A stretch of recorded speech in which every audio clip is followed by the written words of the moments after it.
Assalamualaikum, Bongkar in the Sky. Kembali lagi bersama saya Kim Pratama. Kali ini kita sedang berada di suatu tempat yang lumayan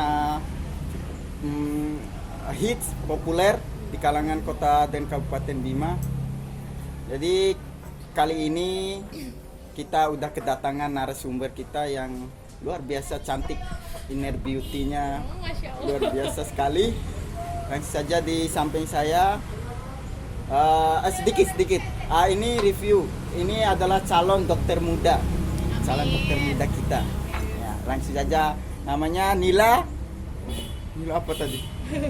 Kamilatus Syariah. Ya, Kamilatus Syariah. Nila Kamilatus Syariah, dipanggilnya Nila. Ya, itulah namanya. Ini kesibukan sehari-hari sekarang lagi ngapain aja nih? Kalau saya sih jadi mahasiswa ya. Jadi di salah satu mahasiswa di Universitas Swasta di Semarang. Ya. Jadi kebetulan di Fakultas Kedokteran Gigi, alhamdulillah. Spesifiknya di Fakultas Kedokteran Gigi. Disingkat FKG. ya, itu yang FKG. familiar lah. Dan kalau boleh tahu ini fakultasnya, nama fakultasnya apa? Kampusnya. Muhammadiyah Semarang. Muhammadiyah Semarang. Oke. Sekarang itu aja. Kalau kan sekarang nih lagi masa-masa pandemi gini nih, masih lanjut ke aktivitas kuliahnya atau gimana nih? Masih. Jadi kebetulan juga di kampus saya aktif di organisasi. Jadinya sibuk ngurusin anak-anak sih sebenarnya. Oh, iya. Anak-anak organisator di kampus. Jadi tuh selain aktivitas kuliah juga ngurusin anak-anak itu. Jadi kami juga banyak proker yang harus dipikirkan di tengah pandemi. Sebenarnya kegiatan itu sih banyak yang di-cut. Cuman karena pandemi ini apa yang bisa kita lakukan semasa pandemi ya dengan cara diskusi online seperti itu sih. Namanya juga mahasiswa ya, agent of change. Jadi harus benar-benar bermanfaat untuk orang banyak. Jadi apa yang bisa kita lakukan untuk masyarakat ya kita up lagi gitu. Terus melakukan pengembangan gitu ya. Ini Kak, kalau boleh tahu nih, organisasi kan salah satu ikut juga organisasi kampusnya. Organisasi apa kira-kira? Maksudnya background organisasinya di bidang apa? Di eksekutif sih. Oh ya. Di ke BEM, Badan Eksekutif Mahasiswa. Cuman saya juga aktif di organisasi yang lain di luar dari kampus, itu seperti organisasi ISMA, Ikatan Silaturahmi Mahasiswa NTB. Di mana di situ tuh ada perkumpulan Sasambo, Sasak Sembawang Bojo. Itu sih. Iya. Kalau kan ini biasanya ya sih kayak perkumpulan organisasi yang memang di dalamnya orang-orang dari kampung halaman kita. Ini pernah familiar nggak sama organisasi kayak semacam IMKOBI? Kan kalau menurut saya sendiri, IMKOBI itu adalah di mana-mana. Kalau khusus di Semarang ada nggak Kalau di IMKOBI-nya? Semarang itu lebihnya ke ISMA ya Kak. Lebihnya ke ISMA, di mana dia itu mungkin di kota-kota lain ada istilahnya IMKOBI, kalau di kami itu ada namanya ISMA, Ikatan Silaturahmi Mahasiswa NTB, di mana itu tuh naungannya Sasambo, Sasak Sembawang Bojo. Jadinya yang kota lain namanya IMKOBI, kalau di kita lebih ke secara generalnya gitu loh. Secara provinsi NTB-nya gitu. Gitu sih. Apa ya? Ini biasanya ingin bertanya aja sih, secara pandangan subjektifnya Kakak, kalau menurut pendapatnya gimana sih perbedaan antara mahasiswa yang terjun ke dunia organisasi di samping perkuliahannya dengan mahasiswa yang sama sekali tidak menggeluti organisasi, hanya pure fokus ke akademiknya aja? Gimana sih menurut pandangan? Kalau menurut saya sendiri itu pilihannya, dimana orang bebas untuk memilih apakah dia ingin menggeluti dunia organisasi atau tidak. Kembali lagi ke orangnya. Cuman kalau dari saya sendiri sih lebih pengen ngembangin skill yang saya punya. Makanya saya butuh banget organisasi. Makanya sebagai wadah. Iya, sebagai wadah untuk bekal saya di dunia kerja nanti gitu, biar nggak kaget gitu loh ngadepin orang-orang kan. Nah, sekolah itu kalau dibandingkan dengan mahasiswa yang lain jelas beda banget sih, dimana ketika mahasiswa lain istilahnya kan kupu-kupu ya, Iya, dia pulang kuliah pulang, sedangkan kami itu kura-kura, Iya. kalau kuliah rapat Oh. gitu. Jadi ada istilahnya. Iya, iya. Makanya kembali lagi itu pilihan mereka, cuman nilai plus dari organisasi alhamdulillahnya kita bisa mengasah soft skill yang kita Iya. miliki untuk modal di dunia kerja, seperti itu. Lebih ke arah bagaimana memanage sumber daya manusia yang ada di situ kan. Jadi lebih ke personalitinya. Ah. Mungkin cerita sedikit ya. Iya, boleh. Kalau saya itu kan mungkin dibanding sama angkatan saya, Iya. itu saya ibaratnya kayak bayi yang baru merangkak. Ketika angkatan saya itu sudah berlari, saya baru merangkak. Kenapa saya katakan seperti itu? Saya angkatan 2012, tapi masuk kuliah di angkatan 2017. Itu saya nganggur 5 tahun. Iya, Kak. Terima kasih. Ya. Ya, makasih, Kak. Itu saya nganggur hampir 5 tahunan sih sebenarnya. Jadi kalau misalnya di mata teman-teman saya tuh mungkin saya masih bayi yang baru merangkak gitu loh, sedangkan Iya. mereka udah berlari gitu. Gitu aja sih. Ya, saking jauhnya perbedaannya. Sampai 5 tahunan kan Ya, jauhnya. menarik sih di situ. Kan ini sekedar info saja yang Kin dapat tentang kakak nih. Kan lama nganggur, terus sih baru akhir 2017 ya mulai yang 2017. selama kurun waktu yang jeda untuk dari tamat SMA ke menuju kuliah tuh apa aja sih yang kakak lakuin? Maksudnya aktivitasnya bekerja kah atau memang di rumah aja atau gimana kan? Kalau saya sih awalnya dari tahun 2012 itu sebenarnya sudah keterima Ya, di FK salah satu universitas swasta di Lombok. ya. Cuman kata mama apa salahnya sih coba yang negeri, Nah. karena pada saat itu kan emang nge-hype banget ya yang negeri itu. Oh iya, Dibanding sekarang lebih baik cari yang negeri, karena pandangan orang dulu itu menganggap negeri itu lebih gampang keterima kerjanya dibanding yang swasta. Ya. Tapi pada akhirnya ketika saya sudah masuk swasta dan saya memilih untuk mengangkat kaki saya untuk tidak mengambil kesempatan itu, kan ibarat kata nggak ada kesempatan dua kali ya. Ya. Jadinya saya pun mencoba untuk mengambil jalan mencoba untuk yang negeri. Nah, setelah 2013 itu saya ke Bali, merantau lagi ke Bali untuk mengejar fakultas kedokteran. Tapi di situ saya gagal gitu loh. Oh, iya. Tapi sempat saya mengatakan saya nggak apa-apa gagal, yang penting saya dapat fakultas kedokteran gitu loh. Apapun yang terjadi, emang saya tekadnya dari awal kekeh sih. Iya. Karena cita-cita saya dari kecil pengen jadi dokter gitu loh. Jadi apapun yang terjadi, walaupun saya nganggur 5 tahun pun ya nggak masalah. Alhamdulillahnya di situ memang si perkataan adalah doa, jadi Ya. Allah mengabulkan saya itu 5 tahun kemudian untuk mendapatkan fakultas kedokteran walaupun gigi di situ. Oh iya. Udah dari kecilnya punya cita-cita jadi dokter. Cita-cita gitu. Sempat berjuang beberapa kali, gagal ya. Gagalnya sampai 5 kali sih sebenarnya.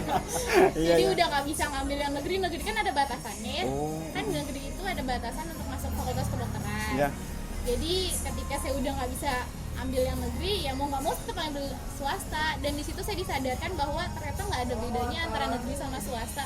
Tergantung soft skill yang kita miliki, hard skill yang kita miliki. Iya. Kalau dari pandangan saya pribadi loh.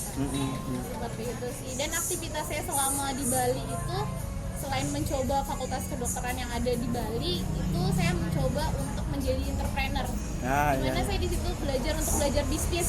Oh ya, sambilan Sambilan sampingan. saya belajar bisnis. Ya, mungkin diminum Oh, iya. dulu. Terima kasih, biar nggak tegang ya. Ya, santai-santai aja lah. Hah? Oh iya. Nggak usah, nggak Oh. apa-apa. Jangan. Santai, santai. Sambil nungguin kakak aja yang ini karena ini nih asik nih kalau kita ngobrolin jejak karirnya kakak yang ngekeh ingin masuk ke dunia kedokteran nih. Ngomong-ngomong masalah kedokteran, memang kalau menurut kakak sendiri apa sih yang ini tadi kan udah cita-cita dari awal. Maksudnya di sini apa sih yang motivasi atau keinginan yang terbesar sehingga kayaknya dokter gigi ini harus sampai dapat nih? Kalau pribadi kakak ini? Sebenarnya dari awal saya tuh nggak ada niatan untuk jadi dokter gigi sih sebenarnya, karena saya tuh pengennya jadi dokter umum. Oh, dokter umum. Dokter umum. Jadi nggak ada tuh sama sekali kepikiran untuk menjadi dokter gigi. Kenapa saya ingin sekali jadi dokter di luar cita-cita ya? Karena dulu itu uak saya jadi cerita nih. Ya, nggak apa-apa. Jadi uak saya itu maksudnya dipanggil sama Allah karena penyakit kistanya. Nah, disitulah saya meniatkan lillahi ta'ala kalau saya harus jadi dokter gimana pun caranya. Saya ingin membantu orang-orang yang menderita kista di situ loh. Tapi selain di situ juga tujuan utama saya tuh saya ingin membantu orang tapi di dunia kesehatan lebih tepatnya. Saya tuh punya figur yang dimana saya kayak jadi panutan ataupun idola lah. Idola saya itu adalah Dokter Lee. Dimana tahu nggak Dokter Lee? Dokter Lee Yang bangun rumah sakit terapung di sini atau di luar?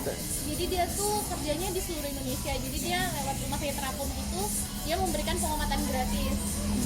Ya kurang tahu sih. Jadi itu ada salah satu dokter Dokter Lee itu. Jadi itu kayak apa ya? Saya jadi pengen sosok yang membuat saya terinspirasi. Saya pengen jadi beliau gitu. Pengen ngikutin jejak beliau yang tanpa mengharapkan imbalan untuk pure membantu masyarakat yang tidak mampu. Makanya beliau itu membangun sebuah rumah sakit terapung untuk mengunjungi desa-desa yang belum dijamah.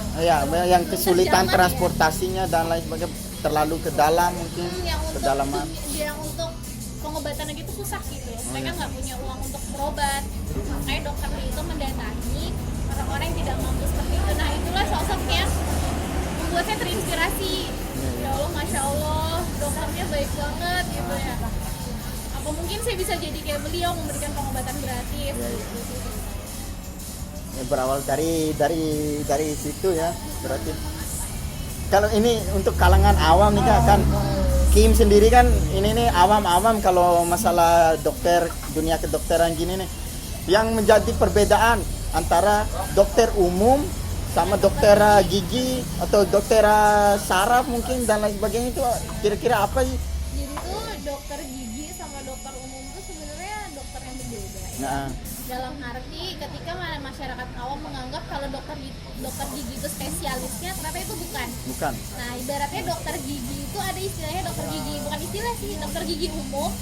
Dalam arti dia menangani masalah gigi secara umumnya. Ada juga dokter umum yang menangani secara umum gitu loh, dokter umum. Nah, di dokter gigi itu ada lagi spesialisnya Kak. Oh iya gitu. Ya, misal ada spesialis yang ortodontik itu ibaratnya yang ngurusin kawat gigi. Itu ada spesialis sendiri. Ada spesialis prostodonsia tuh gigi tiruan, gigi palsu itu ada bidangnya sendiri. Jadi yang patah-patah giginya. Yang giginya ompong. Ompong sebelum waktunya. Digantikan sama gigi palsu itu ada bidangnya sendiri. Bidangnya sendiri. Nah, itu kalau di satu garis luruskan itu sejajar dengan spesialis yang ada di dokter umum, misal dokter mata, dokter jantung. Nah, itu jadi kayak mereka tuh kayak punya spesialisnya masing-masing gitu loh. Banyak spesialisnya ya, disiplin sebenarnya. Ilmunya beda-beda misal ada yang kecelakaan yang hampir rahangnya kayak hampir mau copot atau kayak hancur kayak gitu, itu ada namanya spesialis bedah mulut. Nah, itu sekolahnya lebih lama lagi sih, sampai 6 tahunan. Itu spesialis yang paling lama untuk kuliahnya, jangka waktu kuliahnya itu lama untuk ambil spesialis. Kalau untuk ini Nila sendiri nih spesialisnya apa di kedokteran? Kalau saya sih lebih ke pengennya sih untuk sekarang pengennya sih bedah mulut. Tapi karena di cewek itu bedah mulut tuh susah. Sama dengan kalau diratakan dengan dokter itu dokter spesialis kandungan. Nah, kalau di tingkat susahnya ya, kesulitannya. Kalau di dokter umum tuh itu susahnya di spesialis kandungan karena itu rata-rata yang nanganin cowok. Nah, gitu juga di bedah mulut itu bukan seharusnya sih, rata-rata yang nanganinnya tuh cowok. Tapi tidak menutup kemungkinan ada cewek juga di bedah mulut. Kalau diukur susahnya loh ya. Ini kan ini berbicara kan kedokteran, sama nominal untuk memasuki kedokteran gigi. Kan kalau di kalangan-kalangan awam kayak Kim gini menganggap fakultas kedokteran atau sekolah di ilmu kedokteran itu biayanya sangat mahal dan sangat sulit lah untuk kalau kita di keluarga menengah ke bawah tuh untuk masuk, kebanyakan menengah ke atas yang masuk sekolah kayak gitu. Tapi gimana sih sebenarnya yang terjadi di di kampusnya Nila sendiri? Kalau berbicara soal itu biayanya ya sih itu bukan di rahasia umum. Kalau masuk fakultas kedokteran ataupun kedokteran gigi biayanya banyak. Cuman saya pribadi pun bukan dari keluarga yang mampu gitu loh. Saya keluarga yang bisa dibilang menengahnya, ya dibilang mampu juga enggak gitu. Tapi ya mungkin ya rata-rata kali ya. Jadinya standar lah. Iya, standar lah ya. Standar menengah standar. Jadinya mungkin gak usah khawatir sih bagi teman-teman ataupun adik-adik yang ingin menekuni dunia yang menekuni kayak ngejar fakultas kedokteran gigi, karena masih ada beasiswa di sana. Jadi teman-teman bisa ngambil beasiswa seperti itu sih. Cuman kalau dari saya pribadi kemarin itu tidak mengurus beasiswa, sebenarnya tuh harus mengurus beasiswa. Cuman karena ada satu dan lain hal makanya tidak bisa mengurus beasiswa dari awal. Tidak dapat akhirnya. Iya, jadi yang ada beasiswa. Tapi ada tantangan tersendiri nggak selama kakak menjalani perkuliahan di Fakultas Kedokteran Gigi ini nih? Misalnya contohnya tugas yang padat terus aktivitas praktikumnya yang banyak dan lain sebagainya. Biasanya apa sih yang jadi tantangan tersendiri kalau dunia kedokteran gini? Jadi kalau saya pribadi itu selama saya kuliah kedokteran gigi itu tuh ibarat kita tuh dokter gigi tuh kompleks, dimana dia tuh bisa jadi kuli, bisa jadi entrepreneur, bisa jadi public speaking. Pokoknya kami itu yang dimana kalau fakultas yang lain hanya bawa buku, bawa tas, kami tuh harus bawa kayak toolbox itu isinya peralatan, jadi kayak tas kecil kayak orang mesin, anak-anak teknik mesin, yang kotak yang bawa kunci, palu, kayak gitu. Jadi udah cantik-cantik awalnya, terus pas praktek, langsung gitu. Ibaratnya kami tuh engineering gitu loh. Jadi yang bawa kotak kemana-mana. Terus kan kebetulan kampus saya itu kan lantai 2 ya, buat lantai 3 buat prakteknya, dan belum ada liftnya. Jadi kami tuh bawa tenteng, toolbox yang satu ambil bawa yang kayak mesin itu, tas box kayak gitu, terus yang satu bawa alat yang ukurannya lebih gede lagi, jadi kiri kanan tuh udah bawa gitu. Setiap kali praktikum atau mata pelajaran kuliahnya? Setiap kali ada namanya di sana tuh istilahnya skill lab. Jadi buat kami kayak praktikum skill lab gitu, kami tuh harus bawa gitu loh alat-alat yang kami butuhkan gitu. Karena alat kecil kayak gini ya tampung semua di toolbox kami gitu. Belum lagi alat yang satu yang lebih gede, misalnya untuk ngepres gigi atau ngepres gigi tiruan gitu. Jadi tuh lewat situ sih. Jadi kira-kira berapa kilo tuh beratnya? Gitu. Adalah satu semen ya. Enggak sampai gitu. Ini sih saya nggak pernah ukur ya berapa kilonya, jadi saya nggak tahu, tapi yang jelas itu berat. Lumayan kalau ukuran saya sih juga berat gitu. Bisa jadi tricepnya nggak masuk gym. Tiba-tiba tahu ya istilah bicep. Sedikit tahu lah, karena angkat itu ngomongin ya kedokteran. Terus sih kalau seandainya nanti kedepannya udah ada mimpi nggak, atau kira-kira jenjang karir saya ini akan berakhir di sini, terus sih target pekerjaan yang mau dijalani nanti setelah lulus itu kayak gimana? Kalau itu saya sih sebagai wanita, sebagai perempuan, sebagai anak mama, Ya. Saya lebih baik kembali ke asal saya sih, walaupun saya ngerantau dimanapun jauhnya, tetap saya balik ke orang tua saya karena saya udah cukup lama merantau ya, dari 2013. Oh, 2013. Udah 7 tahun nih. Ya. 2013 saya ngerantau, jadi saya rasa udah cukup untuk saya ngerantau. Lebih baik saya balik lagi ke orang tua saya gitu. Tapi untuk mimpi saya sih, saya pengen banget buat kayak rumah sakit ataupun ya nggak usah rumah sakit deh, kayak klinik gratis, kayak pengobatan gratis yang khusus untuk masyarakat yang tidak mampu. Jadi saya pun nggak ada, kalau orang-orang pengennya kejar PNS mungkin berbeda dengan saya yang saya nggak mau PNS gitu loh. Saya untuk saat ini ya, kita nggak tahu untuk saat ini ya, nggak tahu kan. Kan kita sebagai manusia hanya bisa berencana, nggak Ya. tahu kan Allah mentakdirkan saya PNS besok kan nggak tahu. Iya, betul sekali. Tapi untuk saat ini sih saya nggak ada kepikiran untuk PNS sih. Jadi ketika nanti saya udah lulus, saya nggak mau PNS. Jadi saya nggak mau kerja yang terikat. Saya pengen gitu. kerjanya tuh bebas gitu.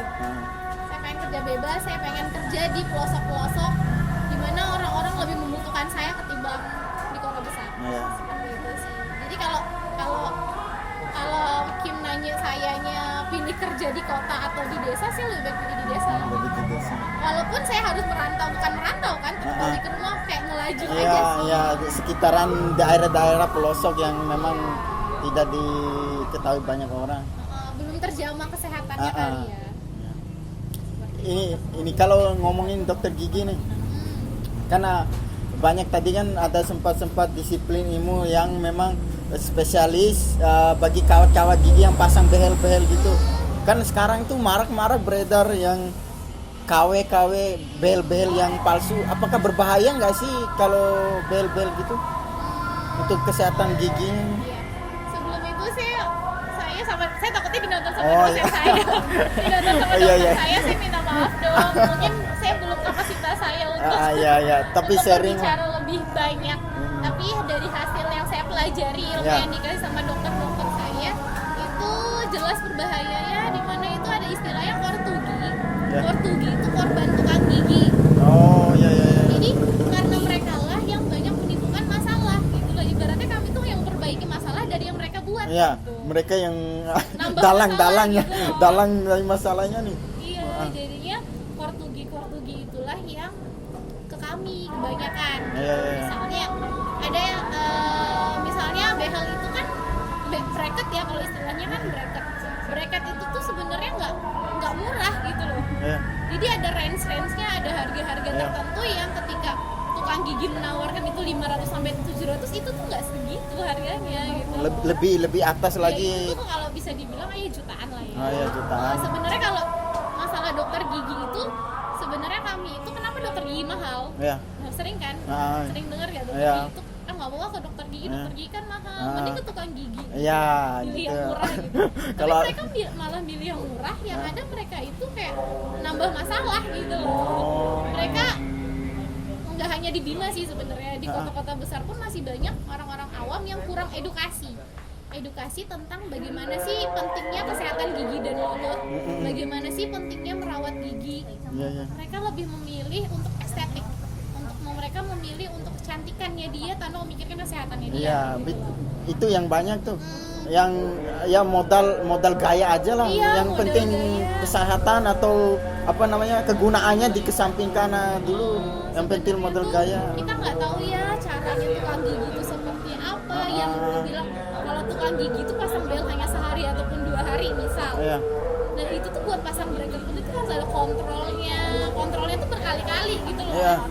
Kontrolnya berkali-kali yang nggak membutuhkan yang di tukang gigi mungkin 1 sampai 2 hari. Kami tuh di kami tuh malah sampai berbulan-bulan kontrol Berbulan-bulan. gitu loh. Jadi tuh lebih lama gitu, nggak instan seperti yang tukang gigi tawarkan. Iya. Jadi saya harap buat teman-teman yang tergiur dengan harga murah, jangan ya Nggak. sayangi diri kalian. Lebih baik kalian memikirkan kesehatannya daripada kalian memikirkan hanya cantiknya saja. Tuh, dengar tuh yang tukang gigi abal-abal. Ya. Mungkin untuk sebenarnya kalau tukang gigi itu ada di undang-undang sih sebenarnya, tapi Oh, ya udah diatur. dia punya tugasnya masing-masing. Gitu. Jadi tukang gigi itu sebenarnya tugasnya hanya untuk gigi tiruan, gigi palsu, pemasangan gigi palsu. Tapi sekarang malah tukang gigi itu udah sotoy lebih. jadi tolonglah jangan menambah beban dokter-dokter kami. Itu dalang-dalang gigi tuh. Iya, tolong sadarlah. Insaf. Bisa. Kalau berbicara nih gigi nih Kak, kan biasanya ini secara pengalaman pribadinya Kim aja sih, pernah kemarin teman yang pergi ke ya istilahnya itu tukang gigi gitulah, tapi beda kasusnya. Dia nih kasusnya sakit giginya sakit, terus ya berhasil entah dikasih jampi apa mungkin di dalam, tapi dia kumur. Habis itu disemprot pakai asap atau apa kayaknya. Asap? Iya, asap. Terus Asap apa nih? Asap. nggak tahu sih asap apa, mungkin vape kayaknya. Terus berhasil dan kata si yang datang berobat ini, teman-teman saya nih, ulat giginya tuh sesampai di rumah pulang keluar semua dan alhamdulillah berhasil. Keluar ulat-ulatnya. Ya. Emang gimana sih kalau yang gitu-gitu? Jadi Benar gitu nggak sih? Teman-teman di sini saya harus mengklarifikasi Iya. ketika teman-teman itu ke dokter, maaf ya, ke tukang gigi. Tukang gigi. Tukang gigi mungkin di situ teman-teman baik, Ya. teman bisa sembuh. Nah, Cuman saya harap jangan lagi ya ke tukang gigi, soalnya lebih baik. Soalnya buat kita berbicara ke depannya loh ya, Iya. bukan berbicara tentang sesaat. mm, Lebih baik teman-teman ke dokter gigi aja sih, dimana itu kita nggak tahu dia pakai apa. iya, Kita iya. nggak tahu bahan yang dia gunakan itu apakah baik untuk kesehatan Iya. kita ataukah Buruk. malah Berdampak buruk. malah buruk Legal untuk atau kesehatan. ilegal tuh? Malah lebih memperparah kesehatan kita, seperti itu sih. Jadi saya cuma bisa bilang sadarlah aja gitu, janganlah ke tukang gigi lagi, mending ke dokter gigi lah. Ya, lebih aman untuk Iya. jangka panjangnya tuh, baik tuh. Jadi teman-teman ketika ke dokter gigi itu ada pengetahuan di situ, ada Ya, edukasi yang dikasih ya. sama dokternya. Tuh itu yang Jadi penting tuh. dokter itu kan di bidangnya ya, Heeh. sedangkan tukang gigi itu mereka otodidak kan. Oh. Tukang gigi itu otodidak, dimana dia hanya mempelajari dari YouTube ataupun dari tukang gigi tuh ya banyak lah. Ya saya sih nggak berani ngomong yang banyak ya. Intinya kalau tukang gigi saya no comment aja Ya. sih. Yang jelas Nggak saya memberikan- recommended lah. saya nggak rekomendasi sama sekali untuk teman-teman untuk perawatan ke tukang gigi. Saya cuma bisa bilang sadarlah aja sih. Tugi, tukang Kortugi. gigi. Ortugi ya. Sebelum teman-teman jadi kortugi Ya, ya, korban kortu- tukang gigi. Jadi gitu sih. Ini berbicara tentang kampusnya nih, kan biasanya ada yang kampus swasta dan kampus negeri kan, biasanya ilmu kedokteran juga. Yang membedakan kampus swasta sama negeri khusus di bidang kedokteran tuh kira-kira apa aja sih? Entah fasilitasnya atau apa? Kalau Biasanya. dari pengetahuan saya ya, Ha-ha. sebenarnya kalau yang negeri ataupun swasta itu tidak menjamin dia bagus atau enggak. Iya. Tapi yang jelas sih dari masyarakat awam kan tetap, ya negeri kan tetap lebih unggul kan. Ya. Tapi ada beberapa juga universitas yang dimana dia juga lebih bagus dibanding yang negeri gitu. Oh, iya. Jadi ada beberapa, jadi kita nggak bisa menilai oh negeri ini pasti bagus Iya. enggak. Gitu loh. Jadi mungkin dilihat juga dari, kan ada tuh istilahnya kayak akreditasi kampus. Oh ya, akreditasi penilaian. Jadi di kampus saya itu pun baru usianya 6 tahun. Kampusnya itu usia 6 tahun. Baru ya? Fakultasnya, fakultas Oh, saya. fakultas. Fakultas saya itu usianya baru 6 tahun, Fakultas Kedokteran Gigi, yang dimana dia dalam jangka waktu 5 tahun tuh alhamdulillah udah dapat akreditasi B. Gitu. Tergolong cepat. Iya, alhamdulillah ya tergolong cepat banget gitu loh. Dibanding mungkin dengan universitas lain yang masih sampai beberapa tahun belum dapat akreditasi. Tapi alhamdulillah saya bersyukur ketika saya masuk di fakultas itu, di universitas itu, saat itu belum terakreditasi. Oh. Gitu loh. Tapi seiring jalannya waktu, itu juga sempat kayak ini beneran gak sih? Iya, Aku iya, bisa iya. gak sih di kampus Ragu, ini? sempat ragu-ragu. Takutnya gimana gitu ya. Tapi alhamdulillah dengan terus kan ya. potensi yang dimiliki oleh kampusnya. Salah satu membuat akreditasi itu yang saya tahu ya, Iya. yang saya tahu itu adanya rumah sakit. Oh. Rumah sakit khusus gigi dan mulut, bukan rumah sakit yang umum. Umum. Gitu. Tapi di dalam kampusnya atau di luar? Nah, jadi tuh di universitas itu Heeh. ketika dia punya memenangkan akreditasi ya, Iya. kalau dari pengetahuan saya Mm-mm. itu tuh dia memiliki rumah sakitnya sendiri. Oh iya. Iya. Nah, kalau di kampus saya tuh alhamdulillah ada rumah RSGM namanya Rumah Sakit Gigi dan Mulut. Iya. Makanya dari itulah kenapa mendapatkan akreditasi B, karena sudah ada rumah sakitnya. Iya, cepat. Salah satunya. Heeh. Jadi, ini bicara mitos aja nih sebelum kita sebelum kita mengakhiri. Kan biasanya di kalangan ini ibu-ibu rumah tangga tuh khususnya yang apalah Yang apa? ya kalangan ibu-ibu lah, karena masih banyak mitos atau fakta gini nih yang kalau semisalnya banyak sekali dokter harus menikah sama dokter gitu, terus supaya kelihatan stratanya aja beda, kalau nggak sama dokter minimal di atasnya apalah presiden mungkin dan kalau di bawahnya tuh masih pasti dibabat habis tuh sama ibu-ibu. Kalau pertanyaan itu Ya. saya Gimana tuh kira-kira? Saya alihkan ke orang tua saya aja. Orang tua saya aja lah yang memilih gitu loh kalau untuk itu. Tapi emang sih kalau kita berbicara soal itu emang dokter sama dokter. Nah, Tapi untuk tolak ukurnya tidak bisa dijadikan tolak ukur gitu. nggak mesti kan? Nggak mesti. Kalau saya pribadi yang penting sayang sama orang tua saya. Yang penting dia bertanggung jawab. Ini jadi bahas masalah cinta ya. Nggak apa-apa Kayaknya ya. arahnya ke situ ya. Iya, sesi curhat. Pokoknya gitulah kalau untuk masalah itu saya alihkan ke orang tua saya aja lah ya. Tapi kalau untuk secara umumnya, secara generalnya mungkin itu tidak bisa jadikan tolak ukur. Nggak bisa jadi. Tapi emang rata-rata patokan. sih dokter itu sama dokter ataupun lebih atasnya sih. Tapi kalau untuk saya pribadi, saya nggak tahu lah orang tua saya aja. Tapi nggak menutup kemungkinan kan ada dokter-dokter yang menikah dengan misalnya pejabat juga sih, tapi RT kan kan RT juga kan pejabat ya. Itu menteri apa sih kemarin yang suaminya tuh RT atau RW enggak? Iya. Oh, menteri luar negeri. Ibu apa namanya saya lupa, maaf Ibu. Maaf, Iya. dimaafkan. Nah, jadi gitu.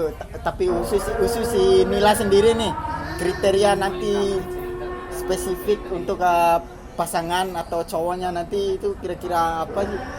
Yang memang punya kelas strata yang tinggi atau ya yang penting apa ya kayak tadi untuk spesifiknya.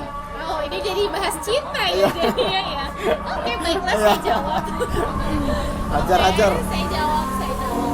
Kalau soal percintaan, yang penting yang pertama agama nomor 1, Iya. seiman. Betul sekali. Seiman. Nah, terus satu seiman. Nah, Yang kedua bertanggung jawab. ya. Yang kedua sayang orang tua lah ya. Ya, Baru bertanggung yang ketiga- jawab dan sayang orang tua. Iya, yang ketiga bertanggung jawab. Oke. Nah, 3 itu kan. Ya siap lah, insya Allah. Bisa.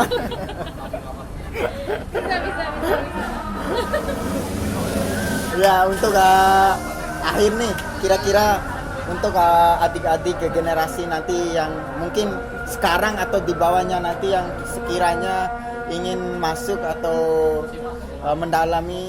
mempelajari ilmu kedokteran atau khususnya fakultas yang Nila geluti sekarang, fakultas kedokteran gigi, kira-kira ada quote-quote nggak atau tips and triknya buat adik-adik nanti yang ingin terjun ke dunia kedokteran? Adik-adik Ya. yang punya mimpi, kejarlah mimpi kalian. Apapun mimpi kalian tuh nggak ada yang namanya possible. Yes. Semasih kita percaya mimpi kita dan kita percaya akan adanya Tuhan, dalam arti kita percaya Allah itu punya janji. kalau kamu kejarlah ilmu setinggi-tingginya, semakin kamu kejar insya Allah itu kan akan kamu dapati gitu loh, walaupun dengan tantangan, berbagai macam tantangan. Seperti halnya saya untuk mendapati FKG ini pun nggak mudah gitu loh, saya harus nganggur selama 5 tahun dimana up and down-nya juga itu bisa dibilang kayak aduh nggak usah ditanyakan lagi ya, Emosional. bener-bener emosional, dimana banyak banget yang sudah saya lewati selama itu. Ketika teman-teman saya udah berlari, saya masih merangkak, tapi saya tetap jatuh bangun sampai saya balik lagi, saya kembali, saya percaya pasti Allah itu mengabulkan gitu. Saya percaya akan janjinya Allah gitu. Untuk hamba-hambanya yang berusaha. Untuk hamba-hamba yang berusaha. Jadi tolong adik-adik jangan pernah kubur mimpi kalian, karena semakin kalian bermimpi dan percaya akan kekuatan Allah, pasti insya Allah sih Allah memudahkan. Kun fayakun aja ya. Iya. Bismillah. Terjadi maka terjadilah. Ya gitulah kurang lebih. Ya, kalau dari Kim sendiri pribadi, quote-nya kejarlah ilmu sampai ke negeri Cina. Kalau nggak ke negeri Cina, mentok-mentok lah ada baba-baba Cina di samping wilayahnya, pelajari aja samping mereka. Belajar dari mereka. Ya, gitulah.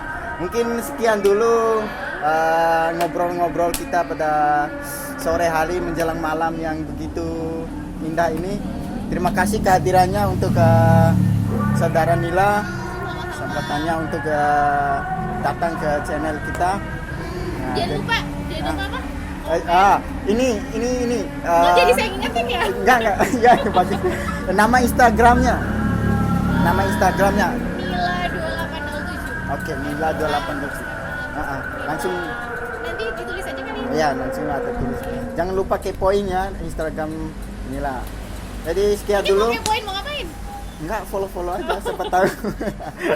Ya, bisa di selebgram sampingan. Oke, terima kasih. Segitu dulu. Wassalamualaikum. Thank you. Nah, minum dulu lah.